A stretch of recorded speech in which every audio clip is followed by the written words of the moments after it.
Welcome back. Today we're diving into a twisted horror drama called Dumplings. Spoilers ahead, brace yourself.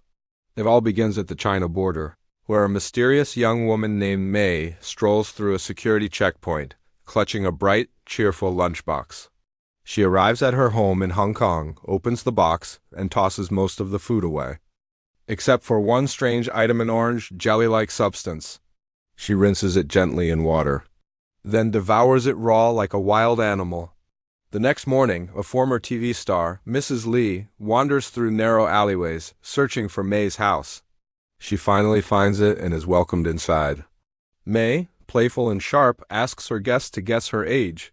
Mrs. Lee studies her face and guesses 30, but May bursts into laughter. She's much older, so old.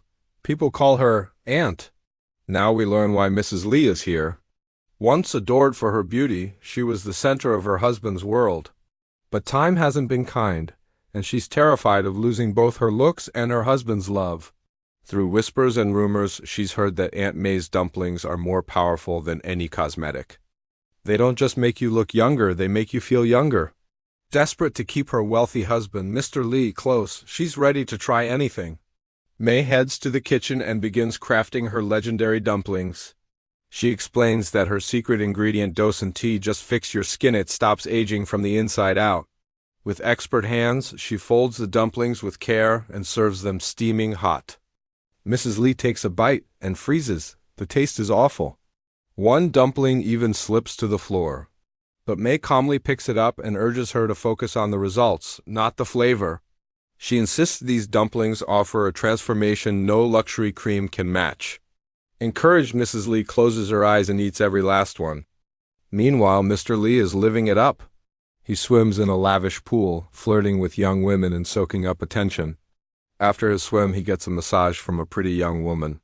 And things quickly turn inappropriate. He touches her, whispers suggestive things, and even cracks open an egg to eat something bizarre inside. Mrs. Lee watches from her window, heart sinking as she sees her husband slipping further away. Later, May visits a hospital and meets a doctor who hands her a box. But there's tension. The doctor warns her that she can keep supplying the ingredient like before. May doesn't argue. She simply takes the box and leaves, her face unreadable. The next day, Mrs. Lee returns for more dumplings. This time, she asks about the secret ingredient. May casually replies, "Fetus meat." Mrs. Lee laughs it off, thinking it's a joke, and doesn't press further. Soon the dumplings are ready, and Mrs. Lee eats them with delight.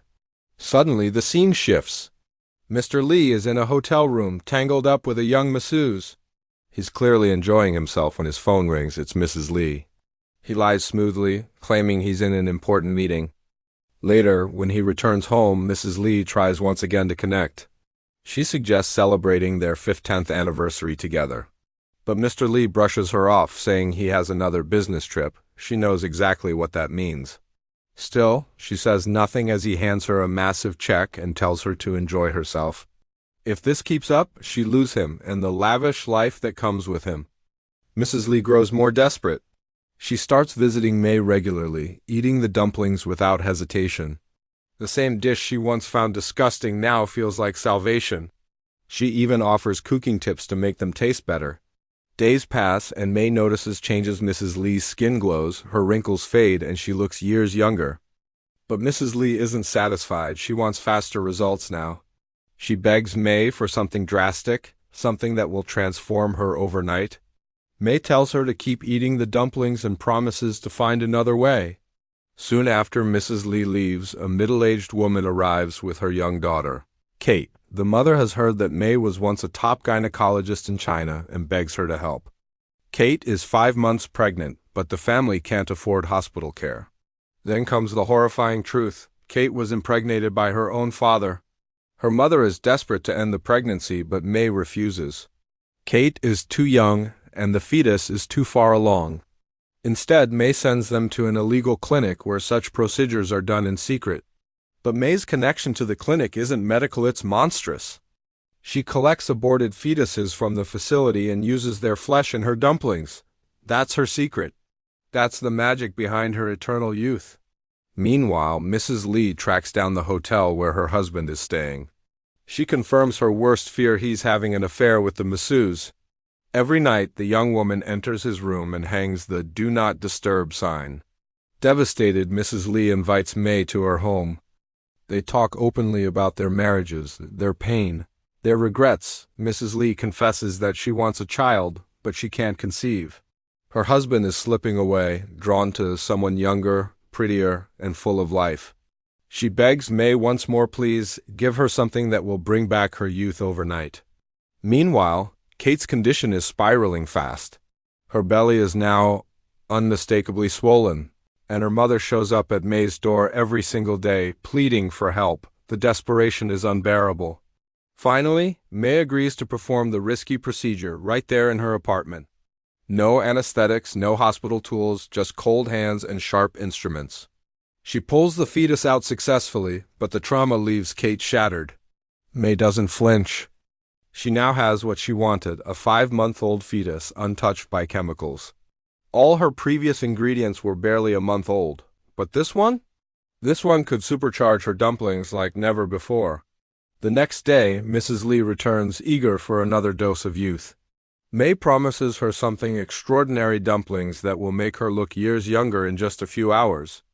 She heads to the kitchen and begins grinding the fresh flesh. Curious, Mrs. Lee peeks inside and freezes in horror. May wasn't joking. The truth hits her like a slap: those dumplings really are made from fetus meat. Panicked, Mrs. Lee bolts from the apartment. But once she's out on the street, reality sets in. Her beauty is the only glue holding her marriage together. Without it, she'd lose everything: her husband, her lifestyle, her status. So she turns around, walks back into the apartment, and watches May finish the dumplings. Then she eats them, every bite with disturbing enthusiasm. Hours later, Mrs. Lee feels the change. Her body is lighter, her energy renewed, and her steps full of bounce.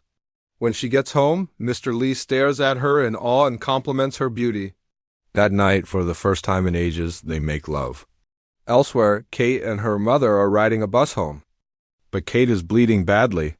The botched abortion has taken its toll. She collapses on the street, unconscious and pale. Her mother cradles her, screaming for help, but it's too late.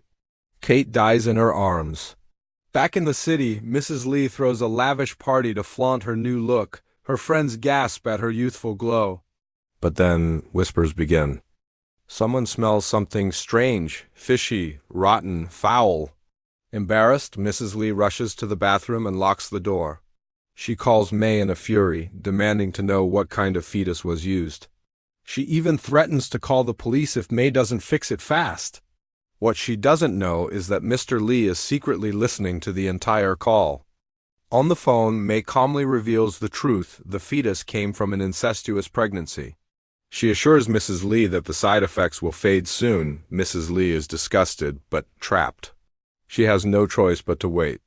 So she distracts herself by watching old episodes of her TV shows. Later that night, Mr. Lee visits May.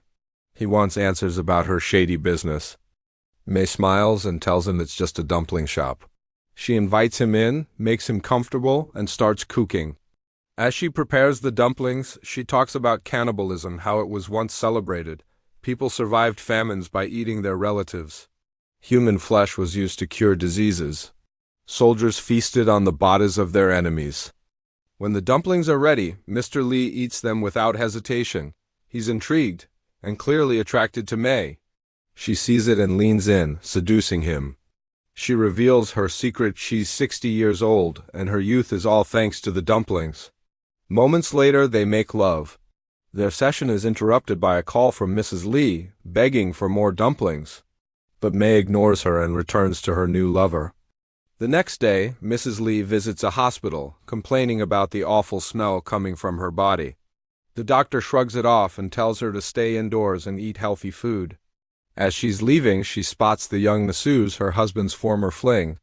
Mrs. Lee follows her and discovers she's pregnant with Mr. Lee's child. Crushed, Mrs. Lee wanders the streets, sobbing uncontrollably. Then she finds May at a hair salon and begs her for more dumplings.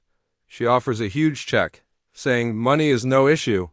But May turns cold and says, "There are no more dumplings." Mrs. Lee is stunned. She storms out, humiliated. Moments later, Mr. Lee calls May and asks to meet her privately. Meanwhile, two police officers rush to Kate's apartment. Inside, they find her mother clutching a bloody knife. She's murdered her husband for what he did to their daughter. The news spreads fast and May packs up her things and disappears. Mrs. Lee later visits May's apartment only to find it swarming with police. Desperate, Mrs. Lee returns to the hospital and finds the young masseuse. The woman reveals she's 5 months pregnant and Mr. Lee has promised her a fortune if she delivers a healthy baby. Mrs. Lee smiles cold and calculating. She offers double the money, but only if the baby is aborted. The masseuse agrees instantly. Mrs. Lee then tells the doctor not to use any drugs during the procedure. It's clear she wants the fetus fresh. For her own dumplings,